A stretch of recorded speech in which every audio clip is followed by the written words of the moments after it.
नमो नमो मित्रों। जो दुष्ट व्यक्ति होते हैं, उनसे आप कितना भी अच्छा व्यवहार करिए, लेकिन उनकी दुष्टता जाती नहीं है। आप उनका कितना भी उपकार करिए, लेकिन समय जब आएगा तो वे अपनी दुष्टता का प्रदर्शन अवश्य करेंगे।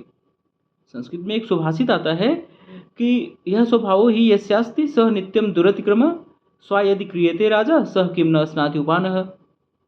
अर्थात जो जिसका स्वभाव होता है वह छूटता नहीं है जल्दी। कहा गया अगर कुत्ते को राजा बना दिया जाए तो क्या वह जूता चाटना छोड़ देगा? नहीं। तो ये जो दुष्ट होते हैं, जो स्वभावगत दुष्ट होते हैं, उनकी दुष्टता छूटती नहीं है।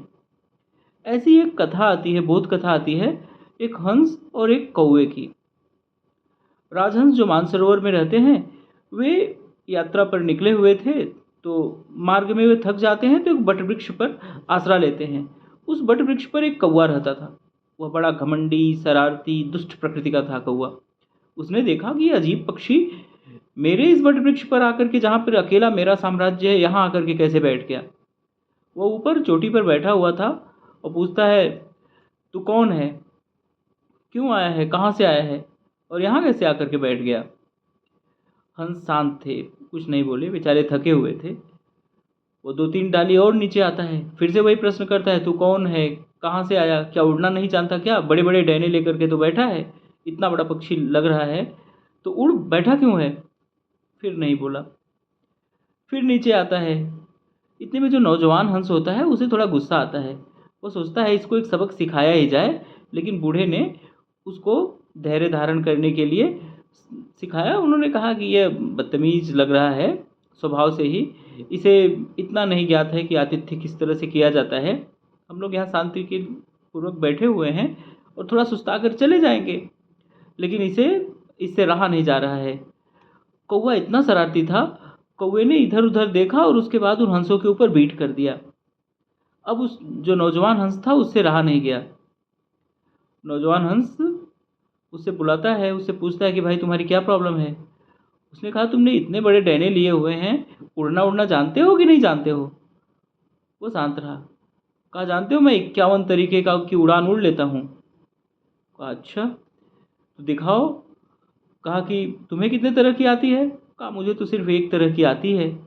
चलो अगर तुम्हें एक तरह की उड़ान मेरी देखनी हो और मुझसे लगानी हो शर्त तो लगा लो, हम लोग एक रेस लगा लेते हैं। बूढ़ा हंस नौजवान हंस को रोकता रहता है कि नहीं नहीं, उससे उसके साथ यदि कंपटीशन करोगे, उसके साथ यदि प्रतिस्पर्धा करोगे तो बिना मतलब का उसको प्रतिष्ठा देने जैसी बात होगी, और उसको प्रतिष्ठा देने में तुम्हारा कोई हित नहीं है। वह दुष्ट है, उसकी उसे दुष्टता करते रहने दो। उसने तुम्हारे ऊपर बीट किया, शांत रहो। अभी हम लोग यहाँ से थोड़ा सुस्ता लेंगे, ऊपर हम मानसरोवर हम लोग चले जाएंगे, कौन सा हमें इस वट वृक्ष पर सदा सर्वदा के लिए निवास करना है। लेकिन जो नौजवान हंस था उसने सोचा इसको थोड़ी सबक तो सिखाई ही जानी चाहिए।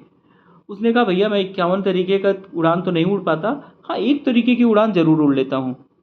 चलो उसी एक तरीके की उड़ान में रेस लगाया जाए, अगर लगाना चाहते हो। तो कौवा जो कि बरगद के चारों तरफ उड़ान भरता था, उसे लगा कि ये क्या मेरे से रेस लगाएगा। कौवे ने उसके साथ रेस लगाने की प्रतिस्पर्धा में हामी भर दी। अब कौवा जो कि जिसकी आदत थी बरगद के चारों तरफ उड़ करके फिर बरगद पर थोड़ी देर बाद बैठ जाने की, उसे निर्जन मैदान की तरफ ले जाता है। काफ़ी दूर चलते चलते एक नदी आती है, बड़ी लंबी चौड़ी गहरी नदी थी। नदी के ऊपर से उड़ान भरने लगता है। कौवा धीरे धीरे थकने लगता है और बहाना बनाता है कि किस तरह से पीछे लौटा जाए। वो नौजवान हंस से कहता है कि थक गए होगे, पीछे चलो। उसने कहा नहीं अभी तो मैंने बस शुरुआत ही की है, मैं थका नहीं हूँ। क्या आप थक गए क्या। अब कौवा वो परेशान, थकावट के मारे तो वो चूर हुआ जा रहा था धीरे धीरे करके। वो नदी की तलहटी में जा करके उसका उसका डैना, उसका पंख नदी के पानी से को छूने लगा।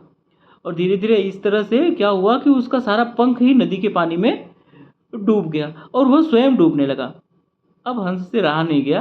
हंस को उसके ऊपर दया आई और उसकी मूर्खता पर, तो उसने डुबकी लगा करके उसको अपने कंधे पर बैठाया। और अभी भी वो वो सोच रहा था कि चलो इसको अभी थोड़ी सी सबक मिली है, इसको थोड़ा सा और सबक सिखाते हैं, इसे दिखाते हैं कि उड़ान क्या होती है। वो उसको अपने कंधे पर बैठा करके दूर आसमान में ऊंचाई पर ले गया और 3-4 चक्कर लगा करके तेजी से फिर ले आकर के बरगद के पेड़ पर उसे छोड़ देता है। कहा कि अब देख गए उड़ान कैसी होती है। लेकिन कौवा तो कौवा ठहरा। उसने अपनी गलती से न सीखने की जैसे कसम ही खा रखी थी। कौवा जैसे ही छूटा, वो 2-3 डाली ऊपर जा कर के काँव-काँव करने लगा और फिर से उस हंस के ऊपर बीट कर दिया। अब बूढ़े हंस ने नौजवान हंस से कहा कि देखा, मैंने मना कर किया था ना कि इसको सिखाने की चेष्टा मत करो। यह दुष्ट प्रकृति का है, ये दुष्ट प्रवृत्ति का है। इसके अंदर स्वभावगत दुष्टता है। तुम इसे कितना भी परिमार्जित करने की कोशिश करो, कितना भी परिमार्जन करने की चेष्टा करो, लेकिन इसका स्वभाव परिमार्जित नहीं हो सकता। अब ऐसा करते हैं कि हम लोग सुस्ता चुके हैं, हम लोग मानसरोवर चलते हैं इस दुष्ट के साथ प्रतिस्पर्धा करने में, और इससे वैमनस्य करने में, इससे लड़ाई झगड़ा करने में हमारा कोई हित नहीं होना है। तो देखा कि जो अच्छे व्यक्ति होते हैं, उनको दुष्टों के साथ लड़ाई में, उनके दुष्टों के साथ प्रतिस्पर्धा करने में, उनके स्तर पर उतरने की कोई आवश्यकता नहीं होती और उन्हें सुधारने की भी चेष्टा नहीं करनी चाहिए, क्योंकि वो सुधरना नहीं चाहते, और जो सुधरना नहीं चाहता उसको सुधारा भी नहीं जा सकता। ये इस कहानी की शिक्षा है। आशा है आपको अच्छी लगी होगी। प्लीज़ इस चैनल को लाइक, शेयर और सब्सक्राइब अवश्य करें। जय हिंद, जय भारत, वंदे मातरम।